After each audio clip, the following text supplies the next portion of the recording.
na serikali kuhusiana na virusi hivi vya corona. Lakini kwa sasa, mpenzi mtazamaji, ni ruhusu tupokee vidokezo.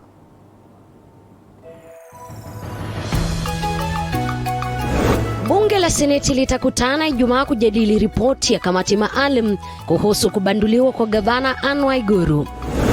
Walimu watarejea shuleni wiki mbili kabla ya shule kufunguliwa. Been advised by the Minister of Health that the class should have between 15 and 20 children. Kila darasa halitazidi wanafunzi 20, serikali yasema. We are going to do that demonstrations until our people are heard. We are going to form a legal team also, whereby we are going to speak to lawyers to guide us and tell us what's the right way to take our case. Hata ikibidi tuende nje, tutaenda nje na kufanya uamuzi wetu katika mahakama.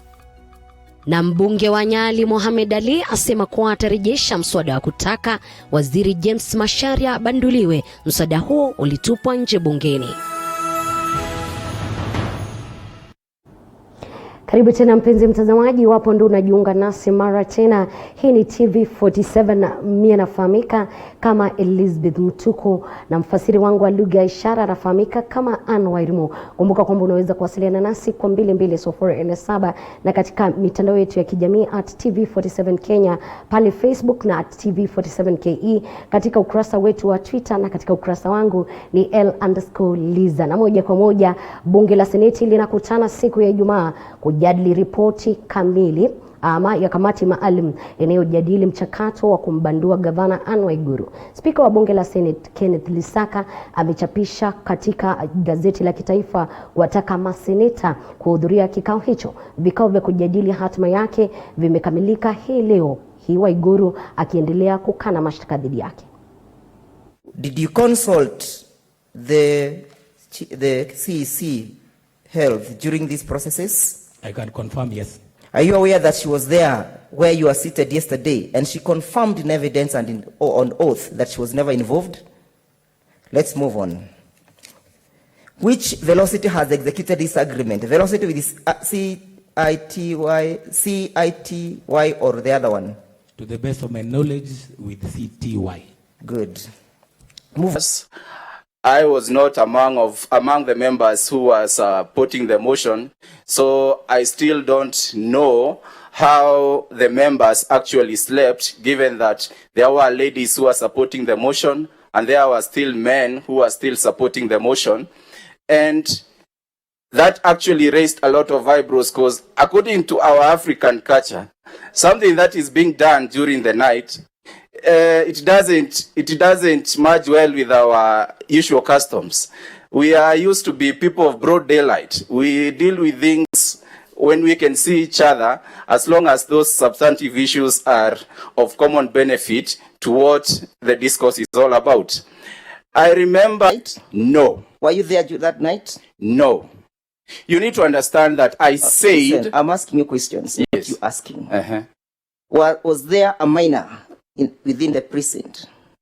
Was there a minor within the precinct of the county assembly I on the late night? I didn't sleep in the county assembly during the night, so I cannot tell adults, who yes? Yes. Good. What? Court order. You mentioned that there was a court order, yes? Yes. Were you privy to the content of the court order? Yes. Which court issued that order and in which case?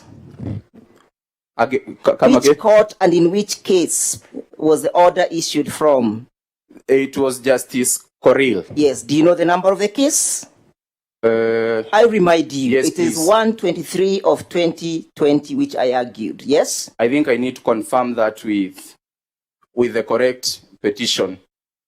I then put it 23. Yes. Do you know the content of that order? Furnish me. Do you know the content or you don't know the content? You are the one who was going to raise the issue, a point of order on the existence of an order. There were conservatory orders which were... Do you know the content? Are you privy to the content? I only am privy to the orders which were issued. Bila shaka mpenzi mtazamaji, tukisalia katika swala hilo la gavana Waiguru, ni kwa katika kusikizwa kwa hatma ya gavana Anne Waiguru, mwakilishi wadi wa Mutira David Kinywa alionekana kulemewa na mababe wa upande wa utetezi. lakini uzoefu wa mawakili hao haukumfanya kulegea. Alisimama kidete kujibu maswali, lengo lake likisalia ama likiwa kuhakikisha kuwa mwananchi wa Kirinyaga anapata haki. Na kama anavyotuarifu mwanahabari wetu Joash Onsare, hiki kilionekana kama kisa cha Daudi na Goliath. Kenywa. Yes, my name. I will ask you questions and I just want it to be very brief. I just want a yes, no. Any explanations, your counsel will guide you on that. Are we together? Very much indeed. Chair, I would wish to seek for your intervention on this, since some of the answers that are being sought by the council, they are answers, they are question you cannot give a yes or a no answer. Ni nipe nikupe ya mchakato mzima wa kusikilizwa kwa kesi ya kubanduliwa kwa gavana wa Igoro mbele ya kamati maalum ya Seneti. Mwakilishi wodi wa Mutira David Kinywa Wangoi, ambaye aliwasilisha mswada huo bungeni, akijibu maswali kutoka kwa watetezi wa gavana wa Igoro. Kinywa, please let us not waste time. The question I wanted to ask, and I just want you to focus on that question. Mwanzo wa kesi hiyo, David akaonekana kulemewa kutokana na maswali nanga yaliyokuwa yakiulizwa, nyuso zikionyesha hali ya ati-ati.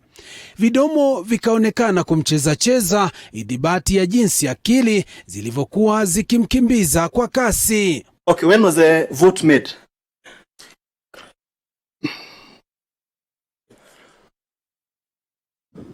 Of June 2020. David akajikusanya upya na kujikaza kisabuni kudhihirisha kuwa anaelewa alichokisema mbele ya kamati ya Seneti. Kinyo, do you understand how the process of imprest works? I understand very. So you know that you actually collect money. If you don't use it, you reimburse, you refund it. Within a stipulated timeline. Okay, and from where you sit, the government has never refunded that money. She has refunded some actually after this motion was tabled, Chair. And in fact, one of the receipts that is provided here, reimbursement was done on 17th of this month. Why are that? Therefore, translate, if there was no such a motion, the intention was to defraud the residents of Kirinyaga their funds. Bila kuzuazua na kwa sauti yenye hakika kama mauti, akaeleza hoja zake akiwa na msimamo imara wa kuwakilisha wakazi wa Kirinyaga.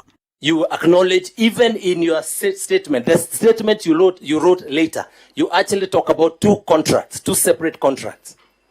I actually talk of two separate contracts. So do you now wish to withdraw your allegation in your motion that there was only one contract?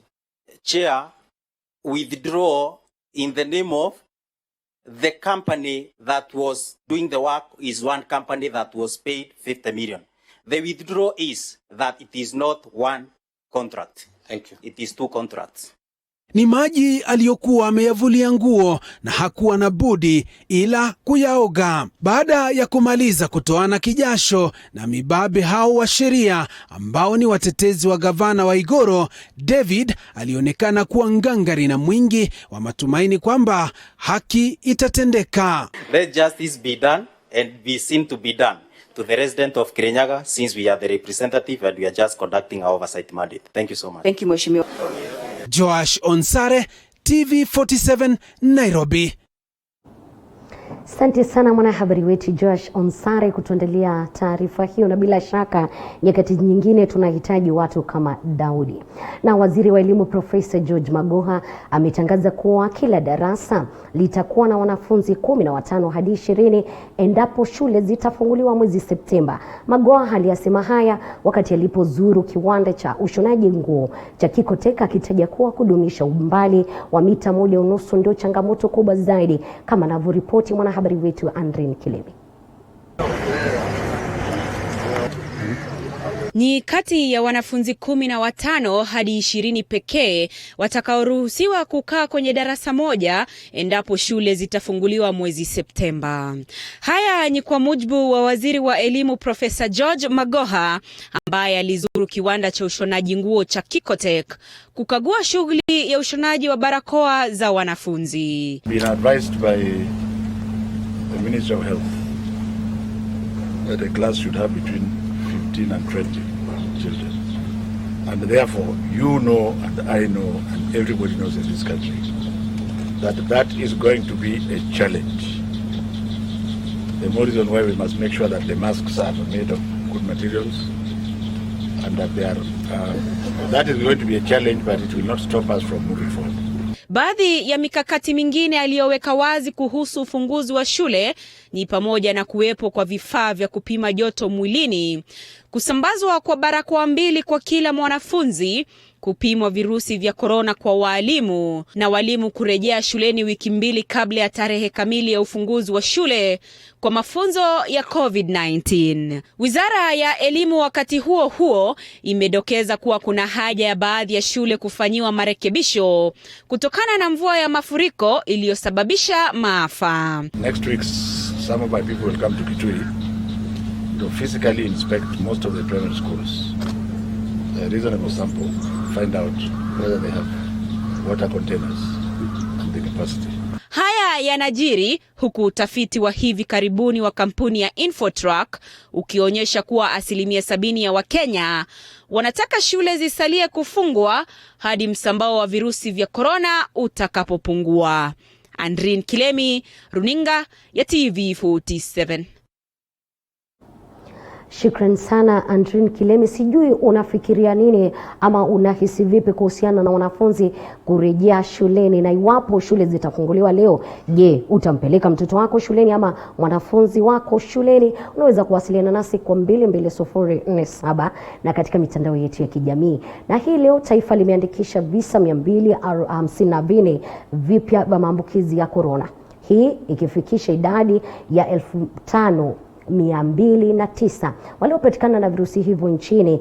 Waliopona hii leo ni watu 41 na kufikisha idadi ya 1423 jumla ya waliopona nchini. Watu wengine 2 hata hivyo wamefariki na kufikisha idadi ya watu waliofariki 130. Waliofariki kufikia sasa kaunti ya Nairobi ikiwa imeandikisha idadi ya watu 127 hii leo. Mombasa visa 36, Migori 29 na Kajiado watu 12 ambao wamepata virusi vya corona.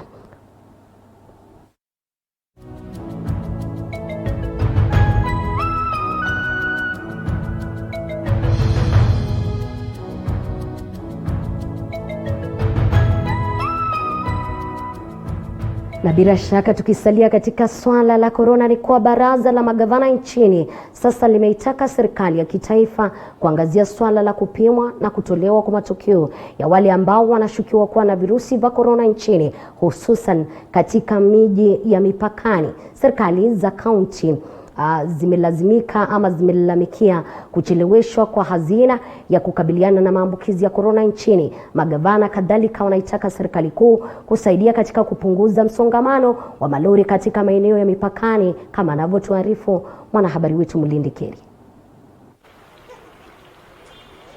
Mwenyekiti wa baraza la magavana nchini Wycliffe Oparanya anasema kucheleweshwa kwa matokeo ya wale wanaopimwa maambukizi ya virusi vya corona inawatia Wakenya wengi katika hatari ya maambukizi zaidi. We note that procurement of reagents and timely release of results remains a challenge, hence limiting the testing capacity in the country. In addition, the difference in approaches in testing across border countries is a challenge. We call upon the Ministry of Health to avail testing reagents and sample collection kits, and to fast-track engagement with the border counties to agree on the testing protocols to avoid differences in test results. Oparanya akiitaka serikali kuimarisha mafunzo kwa Wakenya kuhusu virusi vya corona. Cumulatively, 30 counties have this week trained 689 healthcare workers, sanitized 1,614 community health workers on management of COVID-19. Wakati huo Oparanya ameitaka Wizara ya Fedha kuharakisha kutolewa kwa mgao wa kaunti ya mwezi Mei na Juni ili kuzisaidia kukabili na maambukizi ya corona. We urge the national government to release the 59 billion outstanding equitable share revenue for the month of May and June.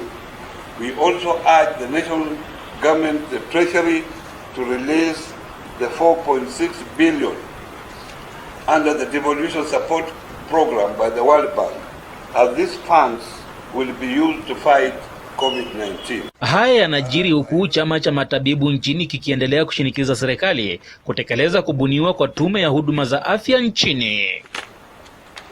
Mchakato wa kuwapima wagonjwa ambao wameathirika na maradhi ya corona imetaka kuharakishwa, hususan katika mipaka ya Kenya na mataifa jirani, ili kuhakikisha kwamba matokeo yanakuja kwa upesi. Mulindi Kerry, TV47, Kakamega. Namna tukiondoka kwa hayo ni kwa mbunge wa Nyali Mohamed Ali anasema atarejesha mswada wa kumbandua waziri wa uchukuzi James Macharia. Mswada huo ulitupiliwa nje na spika wa bunge Justin Muturi kwa kukosa ushahidi. That a proposed motion be accompanied by necessary evidence, including annexures or sworn testimonies in respect of the allegations. Siku moja tu baada ya spika wa bunge la kitaifa Justin Muturi kutupilia mbali mswada wa kumbandua waziri wa uchukuzi James Macharia, baadhi ya wabunge wa eneo hilo wanasema bado watajaribu kurejesha mswada huo bungeni. Mswada huo ulikuwa umewasilishwa bungeni na mbunge wa Nyali Mohamed Ali. Viongozi hao wanasema ujenzi wa reli hiyo unakandamiza wakazi wa pwani baada ya reli hiyo kuanza kusafirisha mizigo ya moja kwa moja hadi Nairobi. Nataka kusema ya kwamba 80% ya uchumi revenue collection ya bandari ya Mombasa haiendi kwa serikali, haiendi kwa mfuko wa serikali. 80% inaenda kwa mfuko ya watu wawili au watatu. Spika Justin Muturi alitupilia mbali mswada huo akidai mbunge huyo wa Nyali hakuwa na ushahidi wowote. Ni mswada ambao waziri Macharia alisema hakumtishia kwa vyovyote. Jiwe hatuwezi kutishika sisi, kwa sababu sisi ni jeshi ya Rais Kenyatta, na rais akiwa yeye komanda ya hiyo jeshi, sisi hatuwezi kurudi nyuma. Viongozi hao hali kadhalika wanasema wengi wa wenzao katika eneo la pwani wamewasaliti. Wabunge wa kutoka eneo la pwani tumekuwa vibaraka wa watu kwa muda mrefu. Ndio wanda saizi pia tumekuwa wasaliti wa watu wetu wenyewe ambao we are supposed to represent in parliament, na tumekuwa sasa tunaangalia matakwa ya wale mabosi wetu ambao hivi sasa sisi wametubeba kama walemavu wao. Maandamano yamekuwa yakishuhudiwa maeneo ya pwani, ujenzi wa reli hiyo ukisemekana kuwakosesha wakazi ajira. Aliyekuwa seneta wa Machakos Johnston Muthama ametaka uwazi wa ujenzi wa reli ya kisasa. Last week, ruled that the lack of transparency in the manner in which the SGR financing was negotiated was fatal and enforceably in Kenya. As such, the loan acquired by Kenya is an odious debt that must not be repaid in its current permutation. Mahakama ya rufaa ilikuwa imedai kwamba kandarasi ya ujenzi wa reli hiyo ilikiuka sheria. Paul Kirobi, runinga ya TV47. Bila shaka ni masuala ambayo tunafuatilia kwa umakini hapa ndani ya TV47. Leonard Kisuya anasema alikiwa maridadi Kitale, napenda taarifa zenu. Anaitwaje Emmanuel Simiyu akiwa Kihoto Naivasha, tupo pamoja. Bernard Wali Aula anasema akiwa Kayole ama Wakayole, TV47 tosha nikiwa Gashie. Munyiriwaya anasema Senate itangulie hii kesi ya Kirinyaga ama ituangalie hii kesi vizuri kwani ndo macho yetu. Pandgate the King anasema nikiwa Tala Palace, tupo pamoja. Kwa sasa mpenzi mtazamaji, niruhusu nipokee kikombe cha maji lakini usicheze mbali.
Karibu tena mpenzi mtazamaji, wapo unajiunga nasi. Hii ni TV47 ukiwa ni upeo wa TV47. Mimi nafahamika kama Elizabeth Mutuku.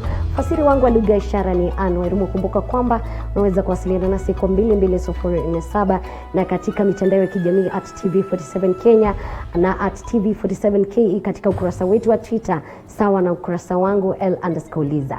Na mbunge wa Sirisia John Waluke atajua hatima yake kesho mahakama itakapoamua kesi inayomkabili. Waluke alipatikana na hatia katika kesi ya ufujaji wa mabilioni ya pesa, Tony Mwirigi na mengi zaidi. Baada ya mbunge wa Sirisia John Waluke kupatikana na hatia katika sakati ya mahindi ya kima cha shilingi milioni 297, kesho mahakama itaamua kesi yake. Siku ya Jumatatu, hakimu Elizabeth Juma aliamuru kuzuiliwa kwa Waluke katika kituo cha polisi cha Kileleshwa hadi kesho Alhamisi. Waluke na mwenzake Grace Wakungu walishtakiwa kwa ufujaji wa pesa za umma katika zabuni ya tani 40,000 za mahindi mwaka 2014. Kulingana na upande wa mashtaka, wawili hao walipata pesa hizo kutokana na ufujaji wa stakabadhi katika usafirishaji wa mahindi kwa bodi ya nafaka nchini NCPB. Iwapo Waluke atafungwa jela kwa zaidi ya miezi 6, basi huenda akapoteza kiti chake cha ubunge cha Sirisia. Kwingineko, afisa wa polisi Duncan Ndiema aliyehusika katika mauaji ya kijana Hussein Yasin Moyo katika mtaa wa Huruma atazidi kukaa rumande kwa muda wa siku 8 zijazo. Afisa huyo wa polisi hata hivyo anadaiwa kudanganya mahakama kuwa alikuwa akipata matibabu katika hospitali ya Mbagathi baada ya kuonyesha dalili za ugonjwa wa COVID-19. Upande wa mashtaka ukidai kwamba hakuwa na dalili za corona. Tony Mwirigi, TV47 Nairobi. Namna tukielekea kwingineni, kwa baraza la makanisa ya Evangelist nchini limetoa mapendekezo yake kuhusiana na mikakati ya kuzingatiwa kabla ya kurejelewa kwa sehemu na shughuli za ibada. Mapendekezo yao yatawasilishwa kwa baraza kuu la kitaifa lilobuniwa kuangazia swala la kufunguliwa kwa shughuli za kidini. Eli Logova anatukamilishia taarifa hiyo.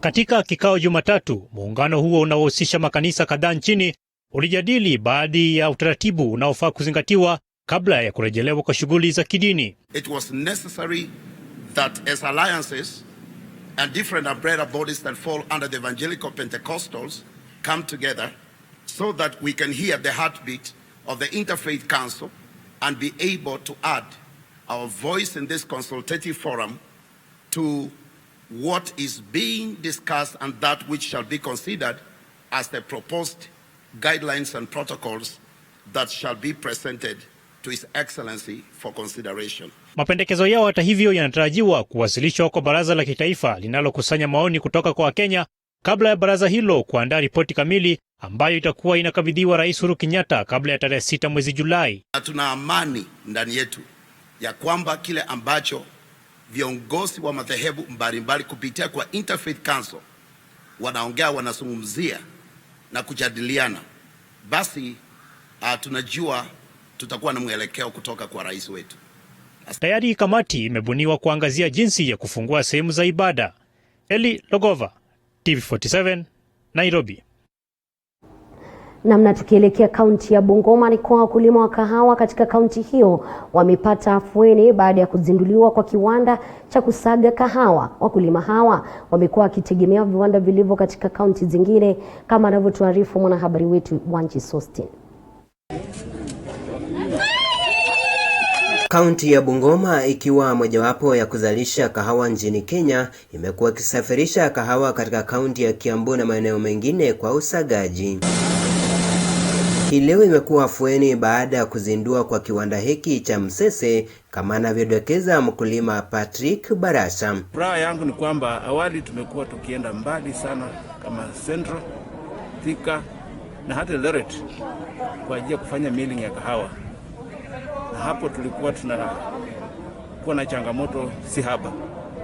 Kwanza transportation inakuwa ghali.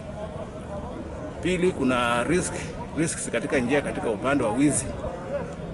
Na vile imeletwa hapa hivi, najua sasa tutapunguza gharama ya usafirishaji na pia tutaepuka changamoto kama za wizi katika usafirishaji barabarani.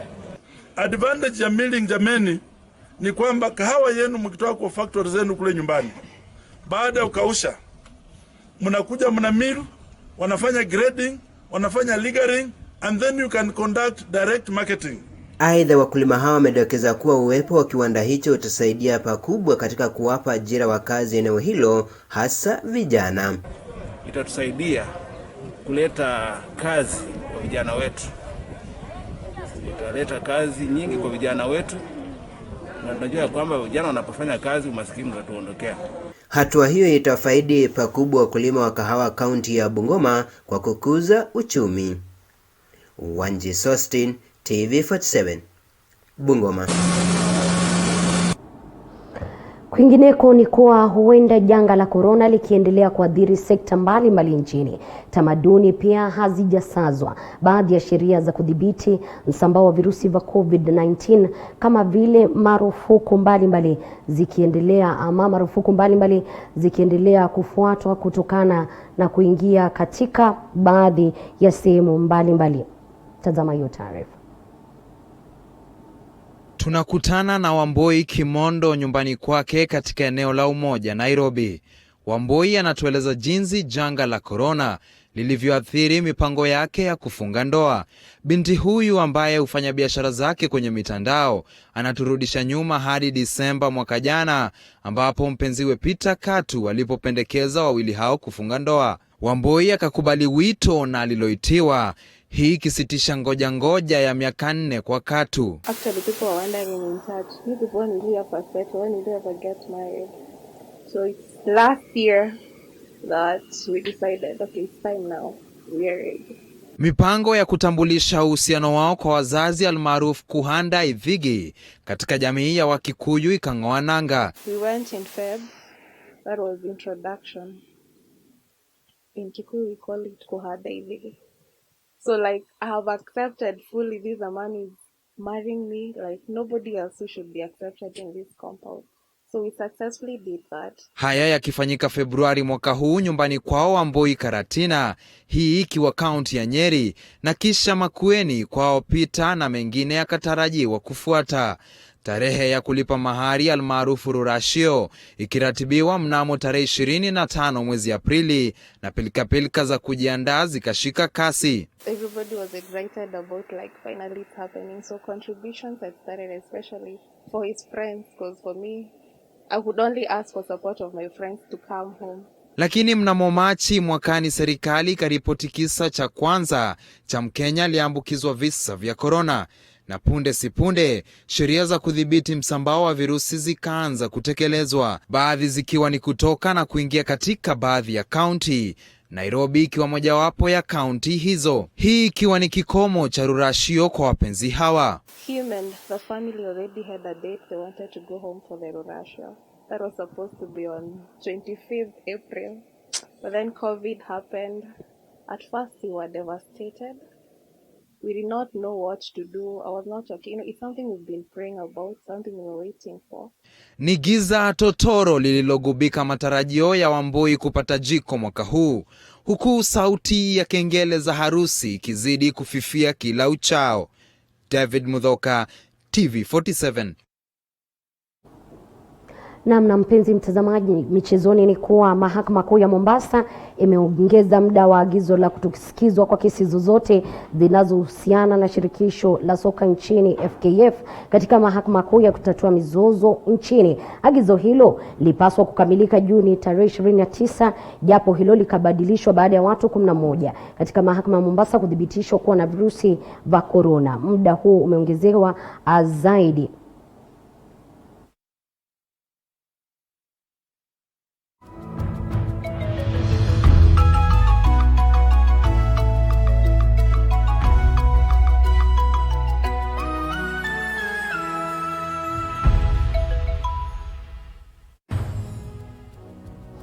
Bila shaka mpenzi mtazamaji, nikiwa nimepokea taarifa hiyo ya michezo, sina budi kupumzika kidogo, lakini kumbuka hii leo ni siku ya mfahamu kiongozi, na hii leo ninajiunga na yeye mbunge wa Tongaren na ambaye ni katibu mkuu wa chama cha Ford Kenya, Eseli Simiyu, tupate kusikia kulikoni katika chama cha Ford na vile vile kusikia mawili matatu kuhusiana na maisha yake. Usicheze mbali.